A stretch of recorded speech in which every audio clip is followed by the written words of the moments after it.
Welcome to this deep dive, and we're going to be looking into the psychology of storytelling. Yeah. We're going to be exploring how stories can actually affect our brains, hmm and we're also going to be looking into how you can use that same knowledge to become like a much more persuasive communicator yourself. Absolutely. Our source material this time is a document all about the power of stories, Yeah. especially in like persuasive communication.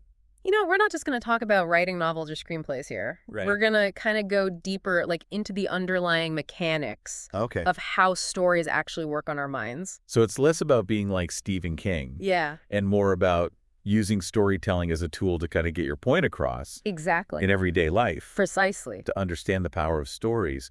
Well, let's imagine ourselves like back thousands of years, Yeah. gathered around a campfire, Okay. and like a tribal elder is describing his narrow escape from a predator. Oh, okay. I can picture it. The fire like the shadows. Exactly. And that scene wasn't just for entertainment. Right. For our ancestors, stories were vital for survival. Oh, wow.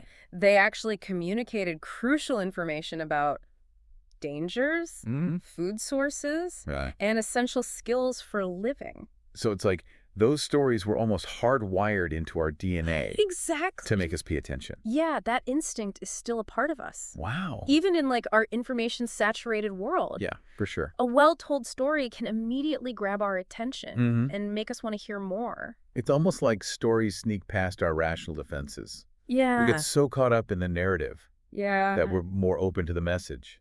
Think about Hemingway's famous six-word story, Uh, For Sale, Baby Shoes, Never Worn. Oh, wow. It evokes such a powerful emotional response in just 6 words. Yeah, it's heartbreaking. Yeah. You immediately just fill in the backstory, the Yeah. tragedy behind those unused shoes. And that's the key. Stories, even short ones, trigger an emotional response. Hmm.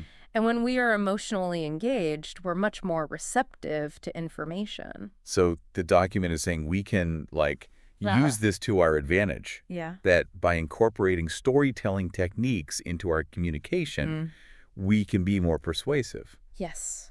But we want to be sure we're using this power ethically. For sure. Not to manipulate, but to genuinely connect. So our source actually lays out 4 key elements of a captivating story: Mm-hmm. developing focus, building imagery, Yeah. conveying conflict, and causing emotion. Absolutely. Let's dive into each of these. Capturing and holding someone's attention, especially in today's world, Yeah. is crucial. Yeah, we're bombarded with information and distractions constantly, Yeah. especially Right. with social media vying for our attention every second. Yeah, it's not that our attention spans are shrinking, Right. but they're becoming more selective. Okay. We've gotten good at filtering out what doesn't interest us immediately. So how do we break through that? Right. Our document lists some common focus killers, Yeah. like predictable plots, boring language, and excessive wordiness. It even gives funny examples of sentences Okay. that just lose the reader. Yeah. Like a small frown appeared on her face. Okay. As if frowns appear anywhere else. Right, of course. The document also mentions how speaking in cliches is like a big, unoriginal sign flashing. Yeah. You immediately lose the listener's interest. So what grabs attention? Well, our source offers some simple Okay. but effective techniques, Okay. starting with something as basic as using the listener's name. You know, that's so true. Yeah. Hearing your name always makes you pay attention. Think about engaging speakers you've seen. They use their whole bodies to tell the story. Yeah. Gestures, Right. movement, vocal variety, Right. all of these add impact. Right, it's like they're bringing the story to life. Exactly. And the document lists some specific phrases Mm-hmm. that pique our curiosity. Like, here's the scary part. Yeah. And the result was, Yeah. it's like they're dangling a carrot to make us want more. Exactly. Now let's move on to building imagery. We want to paint a vivid picture for our listeners. Yes. We want them to feel like they're experiencing the story, not just hearing about it. So it's about showing, not telling, Yeah. like the document emphasizes. There's a great example in the document Yeah. that contrasts a weak sentence, like Aye. Lisa was afraid to go in the room, Okay. with a much stronger one. Okay. She inched closer to the door. Her body shook as she reached her trembling hand toward the knob.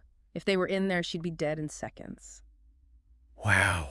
That second sentence is so much more powerful. Yeah. I feel like I'm right there with Lisa. It's the power of using sensory details. Okay. Instead of saying someone is cold, describe their breath hanging in the frosty air. The document also talks about removing filter words. Yeah. Those phrases that pull the listener out of the experience, Yeah. like she noticed, Right. or he realized. Because when you say she noticed, you're reminding the listener that someone is telling them a story, Yeah. not letting them experience it directly. You'd say distance Yeah. between the listener and the story. This doesn't just apply to telling stories. Okay. Imagine writing an email or giving a presentation. By using vivid language and avoiding those filter words, you can make your message much more impactful. Okay, so we've got the listener's attention. All right. We're painting vivid pictures with our words. Yeah. What's the next ingredient? Conflict. Okay. John le Carre put it perfectly. Okay. The cat sat on the mat is no start to a book. The cat sat on the dog's mat is. Okay. Conflict creates intrigue and keeps us engaged. It makes sense. Yeah. We're naturally drawn to drama, to wanting to know what happens next. Exactly. Like our brains are wired for it. Remember the tribal elder and the campfire? Yeah. The most captivating stories weren't about gathering berries. Right. They were about surviving danger. Right. That element of conflict is what keeps us on the edge of our seats. And it makes sense from an evolutionary perspective. Yeah.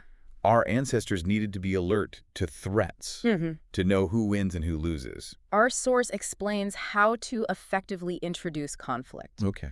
It should be unexpected, something that makes the listener think, wait, what's going on here? Like the opening line of Charlotte's Web. Exactly. Where's Papa going with that axe? Yes. It immediately grabs your attention. Yeah. Makes you want to know more. A good conflict introduction also makes us wonder who stands to lose the most and what the resolution will be. Right. It creates that suspense that keeps us hooked. Okay, so we've got focused imagery and conflict. What's the final element in this recipe for a captivating story? That's where the real magic happens. Okay. So we were just talking about motion being like a key element of a good story. Yeah. I feel like this is where storytelling really gets powerful. It is because strong emotions activate our hippocampus. Okay. The part of our brain responsible for memory, stories that make us feel something, are the ones we remember. That makes sense. If a story evokes a strong emotion, it's going to leave a lasting impression. The source material dives into how our brains process memories and how that connects to storytelling. Okay. When we vividly remember something, we're not just replaying the event. Right. We're re-experiencing the emotions Okay. and even the physical sensations. So you're saying our brains don't necessarily differentiate Right. between a real experience, Okay. a vividly imagined one. Think about it. If you imagine biting into a lemon, Okay. you might start to salivate, Okay. even though there's no actual lemon present. You're right. I can practically taste it now. Now imagine if you can trigger that same level of sensory and emotional recall in your listener through storytelling. Okay. You're not just telling them a story, you're making them relive it. That's a powerful concept. No. Our source also introduces something called borrowed emotion. Yeah. What exactly is that? It's the idea that we can tap into someone's existing emotional experiences Okay. without knowing the specifics of those experiences. Okay. We can say something like, remember a time when you felt completely overwhelmed? Or think about a moment that made you laugh until you cried? So instead of describing a specific event, Yeah. you're prompting the listener to access their own emotional memory bank. Yes. And because they're filling in the details from their own life, Okay. it becomes much more powerful and personal for them. That's fascinating. The document also mentions how these memories are linked to behavioral patterns. Think about vividly recalling your elementary school classroom. Okay. You might remember the sights and smells, Right. but you might also start to feel like a student again, Okay. a bit more compliant, Yeah. more eager to please authority figures. Because that's how we were conditioned to behave Right. in that environment. And those behavioral patterns, even if they're dormant, are still there. A skilled storyteller can tap into them. So by triggering specific memories in a listener, you can potentially influence their behavior. That's the idea. It's all about understanding the power of association. Of course, we want to use this ethically. Sure. The goal isn't manipulation, but rather to understand how our brains work Okay. and how we can use storytelling to create deeper connections Okay. and more persuasive communication. It's about using this knowledge responsibly. The document gives some interesting examples of how to do this, like the pool party scenario. Imagine you want to increase someone's openness to connecting with you. Okay. You could casually mention pool parties Right. and see if they latch on to the idea. Okay. If they do, you can guide them to recall a positive memory Okay. of a pool party they attended. And by reliving that memory, Yeah. those feelings of openness and connection would resurface. Exactly. Yeah. You can then reinforce those feelings with a well-placed compliment.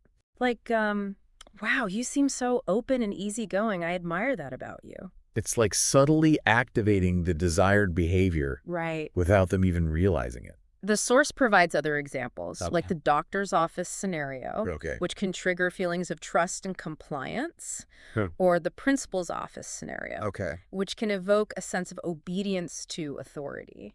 It seems like understanding the context Right. and then choosing the right type of story Yeah. to evoke a specific response is key. Exactly. It's all about using our understanding of human psychology to become more effective communicators. We've covered a lot of ground here, Yeah. but there's one element we haven't fully explored yet, Right. the hero's journey. Yeah. It's a classic storytelling structure, and I'm curious to learn how we can apply it to everyday communication. It's a powerful framework that resonates with us on a deep level. Okay. The hero leaves their ordinary world, faces challenges and trials, Okay. and ultimately returns home transformed. It's a story we see repeated throughout history. Yeah. In myths, movies, and even our own lives. Think about how we can use this structure to craft more persuasive arguments. Okay. Let's say you're trying to convince your team to adopt a new strategy. Okay. You could frame it as a hero's journey. Yeah. The current situation is the ordinary world. Right. The challenges you face are the trials. Okay. And the successful implementation of the new strategy is the return home with the newfound reward. That's a great example. By framing it this way, you're tapping into that innate desire we all have Right. to see the heroes succeed. Exactly. You're inviting your audience to become part of the journey, Okay. to share in the triumph of overcoming obstacles. The document suggests breaking down the hero's journey into its key stages. Okay. Departure, initiation, road of trials, the ordeal, the reward, and the return. It's like a blueprint for building a compelling narrative. And you can adapt this framework to any situation, Right. whether you're writing an email, giving a presentation, or even just telling a story to a friend. We've been really diving deep into this whole psychology of storytelling thing. We have. From, it's kind of primal roots all the way to its ability to influence our emotions and even our behaviors. Absolutely. We've covered a lot. We've covered the 4 key elements Right. of a captivating story, to the power of borrowed emotion, and even that hero's journey framework. Yeah, and we've also touched on the importance of using these storytelling techniques ethically. Yeah. Storytelling can be like a double-edged sword, Right. It can be used to connect and inspire and educate. But it can also be used to manipulate and deceive.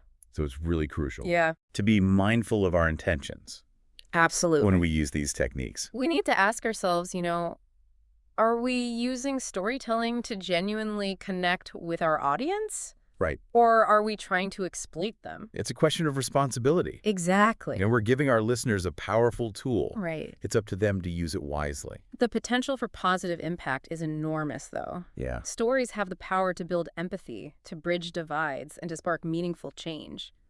They can even help us understand different perspectives. Yeah. And even challenge our own assumptions. Think about the impact a well-told story can have. It can stay with you long after you've heard it, For sure. shaping your thoughts and actions. You mentioned earlier that mastering these storytelling techniques Right. could not only help us persuade others, Yeah. but also better understand ourselves. Absolutely. Crafting a compelling story requires introspection. Okay. You have to delve into your own experiences, values, and motivations. It's like a journey of self-discovery. In a way, every story we tell is a reflection of ourselves. It reveals our understanding of the world, our hopes and fears. So by honing our storytelling skills, Yeah. we're not just becoming better communicators, we're also becoming more self-aware. It's a process of continual growth. The more we practice the art of storytelling, Right. the more we learn about ourselves and the human experience. To our listeners out there, I encourage you to embrace the power of storytelling. Yeah, experiment with the techniques we've discussed. Practice crafting those compelling narratives and just observe how they impact your communication. And your relationships. Remember, you have a story to tell. Yeah, don't be afraid to share it. And as you do remember, the ethical considerations that we talked about. Use your storytelling powers for good. To connect, to inspire, and to make a positive impact. That's it for this deep dive into the world of storytelling. We hope you gained some valuable insights that will help you become a more effective and ethical communicator. Until next time, keep those stories coming. Thanks for listening.